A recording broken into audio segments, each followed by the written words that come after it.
कसमादेचा। मालेगावमधून एक धक्कादायक बातमी समोर येतेय। शहरात टोळक्याकडून एका तरुणाचा धारदार हत्याराने खून करण्यात आलाय। या घटनेचा थरार सीसीटीव्ही कॅमेऱ्यात कैद झालाय।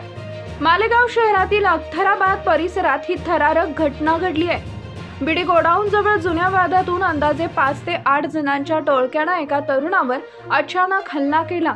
हल्लेखोरांनी धारदार हत्याराने वार करत त्या तरुणाला गंभीर जखमी केले। या हल्ल्यात तरुणाचा जागीच मृत्यू झाला। मृत तरुणाचे नाव शेख सलीम शेख चांद, वय वर्ष 32 असे आहे। या घटनेनंतर परिसरात भीती आणि दहशतीचं वातावरण निर्माण झालंय। या प्रकरणी पवारवाडी पोलीस ठाण्यात खुनाचा गुन्हा दाखल करण्यात आलाय। पोलिसांनी एका संशयिताला ताब्यात घेतला असून इतर आरोपींचा शोध सुरू आहे। या घटनेमुळे मालेगाव शहरात कायदा सुव्यवस्थेचा प्रश्न पुन्हा ऐरणीवर आलाय। पोलिसांकडून पुढील तपास सुरू आहे। अशाच अपडेट्ससाठी पाहत रहा आवाज कसमादेचा।